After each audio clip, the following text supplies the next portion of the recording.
fake footballers. Welcome to draft video 2.5? Number 3? 2? Who knows? My second draft video was lost when my computer program crashed. But we're going to go for it again here, and for the first time in my life, we are drafting on myfantasyleague.com.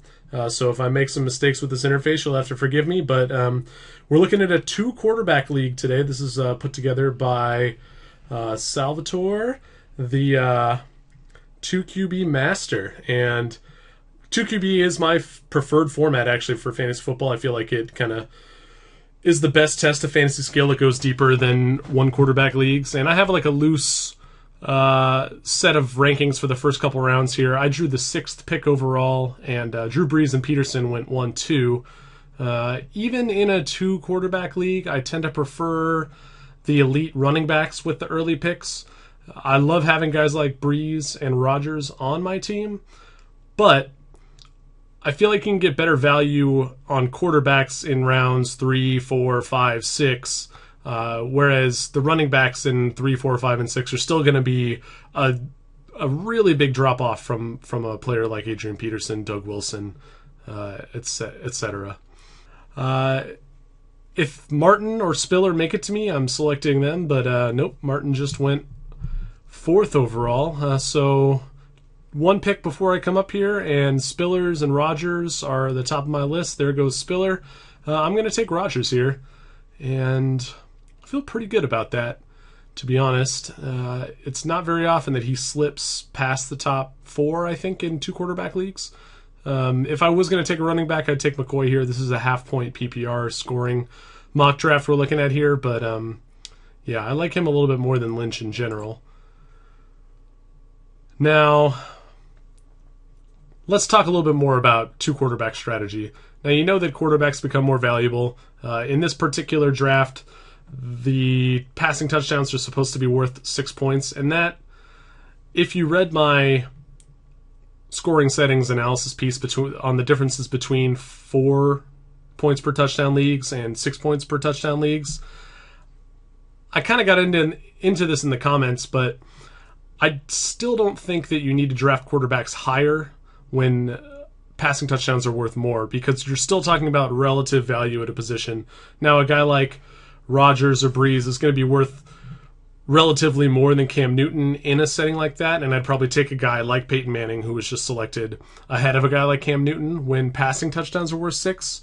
But in general, the quarterbacks all tend to score most of their points with passing touchdowns anyway, so if passing touchdowns are worth a little more, the only guys who really suffer are the quarterbacks who rely on rushing yardage and rushing touchdowns, Cam Newton, Colin Kaepernick, etc.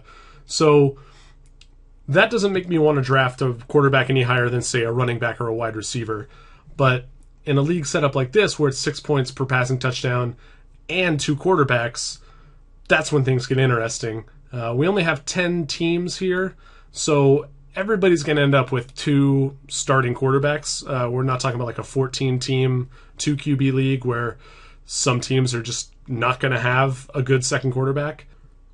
So with that said, again, I don't mind passing on the elite QBs in the first and even second round to pick up elite running backs, because I do think that they are still just as valuable as the quarterbacks. A few more picks coming up here before it's my turn. After I took Rodgers, Cam Newton, Peyton Manning were the next 2 to go. Then Calvin Johnson, Arian Foster, and LaShawn McCoy. Calvin Johnson is an interesting one in 2-quarterback leagues, because quarterback becomes so much more scarce, and because running back is already kind of scarce. I can't really get behind the Calvin Johnson first-round pick.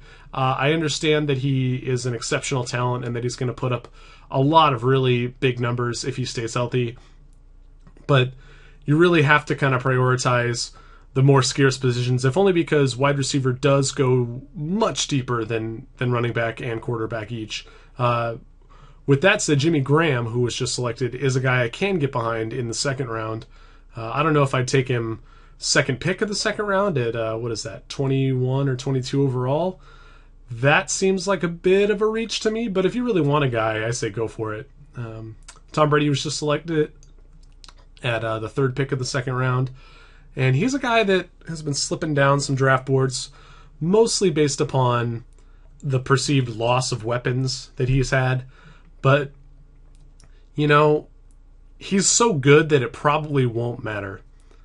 I like some of the rookie receivers they have there, Aaron Dobson, Kenbrell Thompson as late round values, and they still have Amendola kind of taking over the Welker role and Vereen taking over the Hernandez role, and Gronk should, in theory, play at some point, if not to start the season, then after some amount of time on the PUP list or IR or whatever.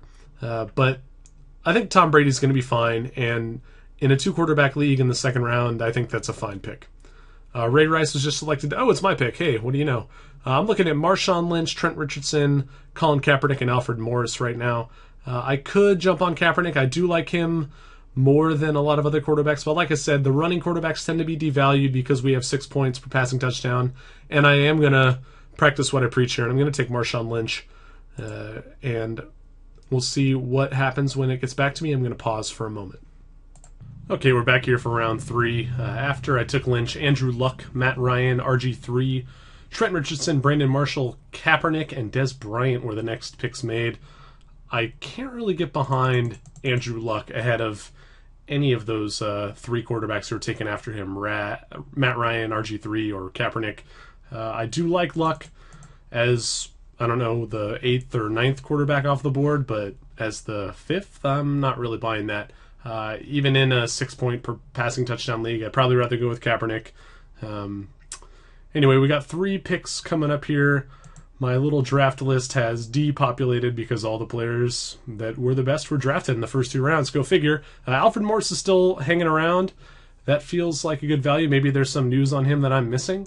But Russell Wilson was just selected. I am going to jump all over Alfred Morris here with the 6th pick in the 3rd round and feel really good about it. Matt Forte is also available. If Morris was gone, I'd probably take Forte. Looking just at the quarterbacks who are still available, Matt Stafford, Tony Romo, Eli Manning, Andy Dalton, Ben Roethlisberger, Cutler, and Vic also. I am willing to wait until the next round to think about taking one of those guys, although I do like Stafford a lot this year. Anyway, Morris seems like too good of a value to pass up, so I'm going to draft him, and we'll see who makes it back to me in the 4th round. All right, the next few picks after I took Morris were Demaryius Thomas, Matt Forte, Matthew Stafford, Julio Jones, and Tony Romo. Looking at who's coming back to me here, it's kind of a lot of running backs still up on the ADP level. Chris Johnson, Maurice Jones-Drew, but also some elite wide receivers, Randall Cobb, Larry Fitzgerald. 2 picks left here, or 1 pick. Nope, 2 picks before I come back up. I would like to get my second quarterback soon, although I don't know if I can justify taking a guy like Eli Manning or Andy Dalton over one of these elite wide receivers or running backs, especially when I already have a top 3 quarterback in Rodgers. We can start 3 running backs in this league. The roster breakdown is 2 quarterbacks, 2 running backs, a running back, wide receiver, tight end, flex, 3 wide receiver spots, and a tight end spot. So you can either go all in on 3 running backs or you can go deep on wide receivers. I tend to prefer having a running back in my flex spot, and if Chris Johnson comes back to me here, I might pounce on him. Looking at the wide receivers, Randall Cobb is at the top of the ADP list. He's at the top of my list as far as guys on this list of players that I would want in this spot. Sproles was just taken. This is a half point per reception league, so Sproles has some added value, and that's a pretty nice pick in the 4th round. Looking at tight ends, Gronkowski was just selected, and Jimmy Graham was, as we said, taken in the 2nd round. I've been preaching waiting on wide receiver all season, and I'm not a huge Chris Johnson fan, but I'm not terrified of making that pick right now. It really comes down to Chris Johnson or Randall Cobb for me, and considering we do have to start 3 wide receivers, and we have a flex that could be a wide receiver or a running back, or even a tight end, that makes me want to go with a wide receiver at this point and kind of stay flexible going forward. That way I'm not hamstrung into taking more and more, like all wide receivers after I take 3 running backs in a row. And I do think Cobb, especially in half point per PPR, will put up pretty good numbers. I'm not worried about also owning Aaron Rodgers. Some people really like to have that quarterback wide receiver or quarterback tight end combo. They feel like they get double points. I mean, that's a flawed way of thinking, but it is, I don't know, there's something to be said about the fact that if I get points no matter who Rodgers throws it to, but if he throws it to Cobb, like, Cobb also gets me points, right? I mean, it works both ways. If he tends to target Cobb all game in week 1, that's great for me. But then if in week 2 defenses adjust and Rodgers just throws it to Jordy Nelson and James Jones all game, then me having Cobb in my lineup not catching any passes, like, that hurts.